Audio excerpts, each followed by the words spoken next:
प्रार्थना करूया. छत्रपती शिवाजी महाराज आणि स्वर्गीय यशवंतराव चव्हाण यांच्याही प्रतिमा त्या ठिकाणी आहेत. त्यांना अभिवादन या मान्यवरांच्या हस्ते माननीय नामदार श्रीमंत छत्रपती शिवेंद्रसिंह नितीन काका जाधव पाटील आणि सर्व उपस्थित या सर्वांच्या हस्ते या ठिकाणी दीपप्रज्वलन केलं जातं आणि दीपप्रज्वलनाने या कार्यक्रमाची सुरुवात केली जाते. नुकतंच काही वेळापूर्वी सहकार प्रशिक्षण सभागृह याचं उद्घाटन या सर्व मान्यवरांच्या हस्ते होळी नका अजिंक्य कॉलनी या ठिकाणी झालेलं आहे. आणि आता संजय कुमार सुंदरे सर, माननीय श्रीधर कोल्हापुरे सर, जिल्हा विशेष लेखा परीक्षक, सातारा जिल्हा मध्यवर्ती सहकारी बँकेचे मुख्य कार्यकारी अधिकारी माननीय डॉक्टर राजेंद्र सरकार यांचा सत्कार माननीय जितेंद्र गद्दार आणि माननीय शिरीष पवार यांनी करावा अशी मी विनंती करते. माथाडी कामगार वस्त्रोद्योगात यानंतरचा सत्कार आहे पाटील यांचा. त्यांच्या सत्कारांनी साथ देऊया. कार्यक्रमाचे ते निमंत्रक आहेतच. कार्यक्रमाच्या तयारीवर बारकाईनं लक्ष त्यांनी दिलेले.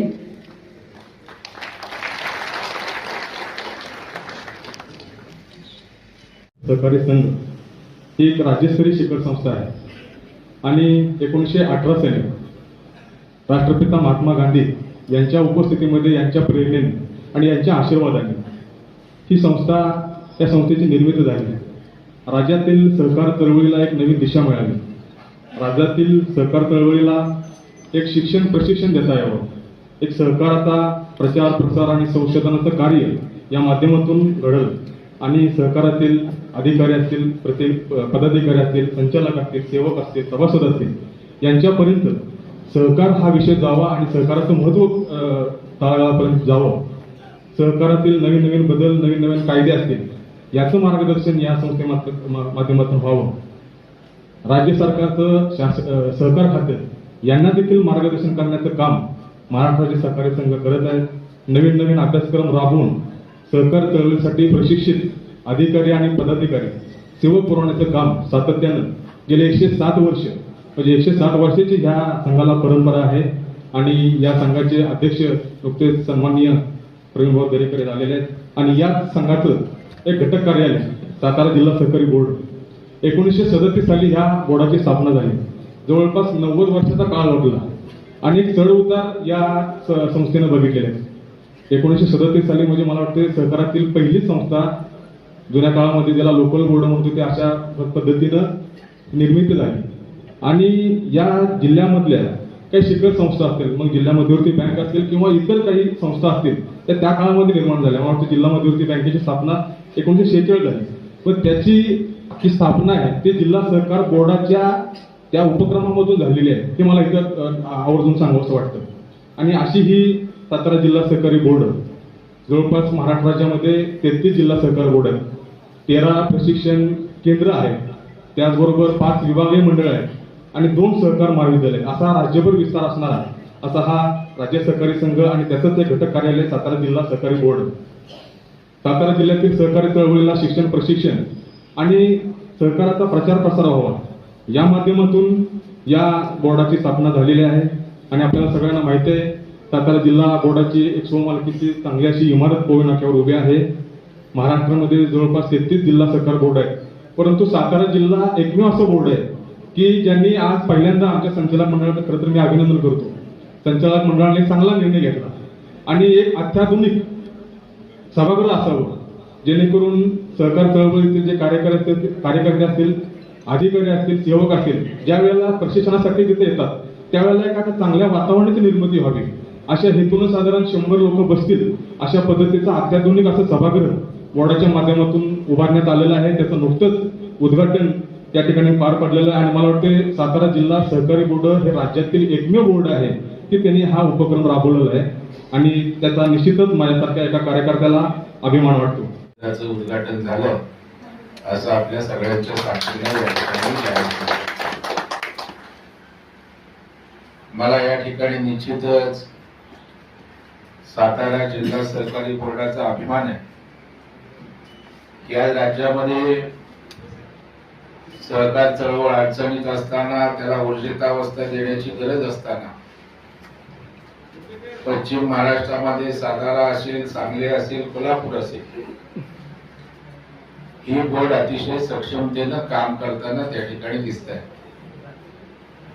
आणि त्याचाच भाग म्हणून आज या ठिकाणी आपल्या जिल्ह्यासाठी, आपल्या जिल्ह्यातल्या संस्थांसाठी, कार्यकर्त्यांसाठी अशा प्रकारचं सुसज्ज असं सभागृह आज या ठिकाणी सुरू होत आहे.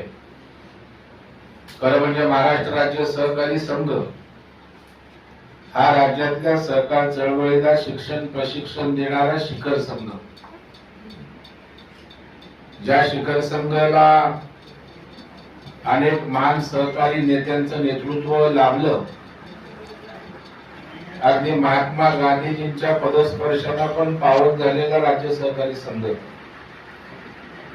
विलासराव देशमुख असतील, गुलाबराव पाटील असतील, अनेक मोठमोठे नेते त्यांनी या राज्य सहकारी संघाचं नेतृत्व केलं. राज्याच्या सहकाराला दिशा देण्यासाठी त्या ठिकाणी काम केलं. परंतु अलीकडच्या काळामध्ये एकूणच त्या ठिकाणी महाराष्ट्र राज्य सहकारी संघाचा कारभार त्या ठिकाणी ठप्प झाला होता. कार्यकर्ते आपापल्या परीने त्या ठिकाणी काम करण्याचा प्रामाणिक प्रयत्न करीत होते. परंतु पूर्वी शिक्षण निधी असल्या कारणानं आर्थिक स्त्रोत होतं, त्याच्यामुळे प्रशिक्षण दिल्यानंतर संस्थेच्या माध्यमातून शिक्षण निधी यायचा.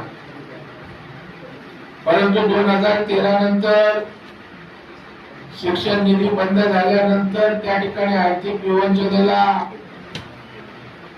महाराष्ट्र राज्य सहकारी संघाला सामोरं जावं लागलं आणि त्याचा परिणाम जिल्हा सहकारी बोर्ड सुद्धा त्या ठिकाणी सक्षम होऊ शकले नाही. म्हणून या ठिकाणी अशा वेळेला सहकारातला कार्यकर्ता म्हणून केवळ आपण हे डोळे मिटून पाहू शकत नाही. या भावनेतनं राज्य सहकारी संघाची निवडणूक त्या ठिकाणी आम्ही लढवली आणि राज्यातल्या सगळ्या सहकारी कार्यकर्त्यांना एक मतानं त्या ठिकाणी या सर्व संघाची सूत्र माझ्या हाती दिली. आणि माझा एक स्वभाव आहे, मग विधिमंडळात असो, राज्याचा विरोधी पक्ष नेता म्हणून केलेले काम असेल किंवा एखाद्या संस्थेमध्ये जबाबदारी असल्यावर त्या संस्थेला दिशा देण्याचं काम सातत्याने मी केलं. या काटकर साहेब राज्य सहकारी संघाचे संचालक नंदकुमार काटकर, आणि मग अशा वेळेला या राज्य सहकारी संघाला अडचणीतून बाहेर काढलं पाहिजे. राज्यातले जिल्हा बोर्ड त्या ठिकाणी सक्षम केले पाहिजे ही भूमिका घेऊन आम्ही कामाला सुरुवात केली. आणि आज त्या ठिकाणी शिक्षण निधीचा असेल, प्रशिक्षण देणारी शिखर संस्था म्हणून असेल, शासनाचं अनुदान असेल, हे विषय आपण त्या ठिकाणी मार्गी जगदाळे साहेब त्या ठिकाणी लावतोय. आपण शिक्षण राज्याच्या सहकार मंत्र्यांकडे बैठक केली. त्यामुळे ज्या 16-17 शिक्षण प्रशिक्षण देणाऱ्या संस्था आहेत,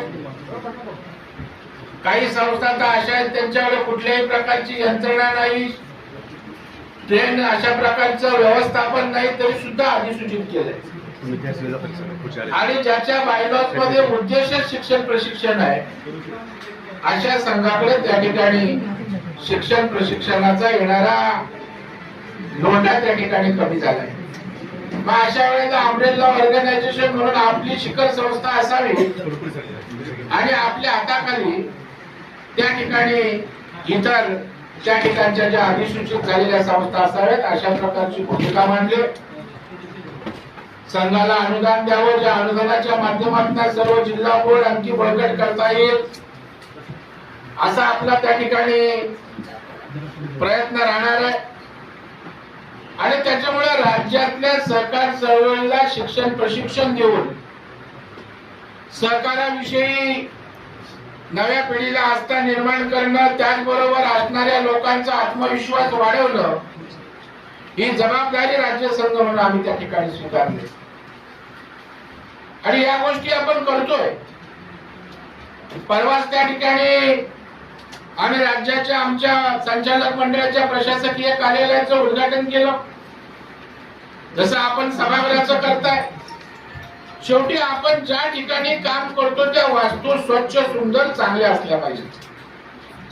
आणि आमचा राज्य सहकारी संघ खंडर झाला होता, तिकडे गवत वाढलेलं आहे, तिकडे काळोख आहे, अंधार आहे आणि अशा परिस्थितीमध्ये चांगल्या मानसिकतेत आपण काम करू शकत नाही. म्हणून आम्ही त्या ठिकाणी अशाच प्रकारचं अद्ययावत कार्यालय त्या ठिकाणी सुरू केलंय. पूर्ण प्रशासकीय कार्यालय आम्ही सुरू करतोय आणि त्याही वेळेला उद्घाटनामध्ये राज्याचे मंत्री चंद्रकांत दादा पाटील आले होते आणि त्यांनी सुद्धा त्या ठिकाणी शिक्षण निधीच्या संदर्भात संसदीय कार्यमंत्री म्हणून सहकार विभागाचा प्रस्ताव त्या ठिकाणी कायद्यामध्ये आणण्याचा शब्द सुद्धा त्यांनी आपल्याला या ठिकाणी दिलेला आहे. खरं म्हणजे एका कार्यालयाचं उद्घाटन होतं, परंतु मी राज्यातल्या सगळ्या सहकारातल्या कार्यकर्त्यांना बोलावलं. आपल्यापैकी अनेक जण आले असतील, जिल्हा बोर्डाचे प्रतिनिधी आले होते, राज्यातल्या सहकारात प्रामुख्याने नेतृत्व करणारे कार्यकर्ते आले होते आणि एक चांगला सहकारी कार्यकर्त्यांचा मेळावा त्या ठिकाणी संपन्न झाला. आणि हे एवढ्यासाठी केलं की आज राज्यातली सहकार चळवळ थोडीशी अडचणीत आहे. आज त्यांच्यामध्ये आत्मविश्वास देण्याची आवश्यकता आहे. ऊर्जितावस्था देण्यासाठी त्यांचं मनोबल वाढवलं पाहिजे आणि म्हणून त्या ठिकाणी परवा 2 दिवसापूर्वी झालेल्या कार्यक्रमामध्ये राज्यातल्या सहकारी कार्यकर्त्यांना बोर्डाला आत्मविश्वास देण्याचा आम्ही प्रयत्न केला. कारण शेवटी सगळं आपल्याला करता येईल, परंतु आपल्यातच आत्मविश्वास नसेल, आपण त्या ठिकाणी एकमेकाला सहाय्य करून या उद्देशाने पुढे जायची मानसिकताच आपल्याकडे असेल तर आपण त्या ठिकाणी सहकाराला ताकद देऊ शकत नाही. आणि म्हणून तो मेळावा झाल्यावर या ठिकाणी धनंजयनी सांगितलं की पुढचा कार्यक्रम आम्ही त्या ठिकाणी साताऱ्याला घेतोय आणि त्यांनी प्रत्यक्ष आज या ठिकाणी या सभागृहाचं उद्घाटन करताना दिसतंय. मेळावाही त्या ठिकाणी होणार आहे आणि आज या प्रशिक्षण केंद्राच्या माध्यमातून सातारा जिल्ह्यातल्या छोट्या मोठ्या संस्थांना शिक्षण प्रशिक्षण देण्याचं काम होणार आहे. खरं म्हणजे पश्चिम महाराष्ट्र म्हटलं की सहकार क्षेत्राचा बालेकिल्ला आपण बोलतो आणि ते आजही टिकवण्याचं काम केले. आज इथल्या जिल्हा बँका असतील, इथले साखर कारखाने असतील, इथल्या छोट्या मोठ्या पाणी पुरवठा संस्था असतील, विविध कार्यकारी सोसायटी असतील, या सगळ्या व्यवस्था नीटपणे या ठिकाणी चालू आहेत. परंतु त्या ठिकाणी केवळ सातारा जिल्हा बोर्ड किंवा साताऱ्याची सहकार चळवळ मजबूत राहून चालणार नाही. आज विदर्भामध्ये सहकार चळवळ अडचणीत आहे, किंबहुना नसल्याच्या सोबत आहे. मराठवाड्यात पुन्हा आपल्याला सहकार चळवळीला ताकद देण्याची आवश्यकता आहे आणि माझी या ठिकाणी अपेक्षा आहे की या राज्यातल्या सहकार चळवळीला ऊर्जितावस्था देण्याचं नेतृत्व या सांगली, सातारा, कोल्हापूरने करावं, कारण आपण त्या ठिकाणी सक्षम आहोत.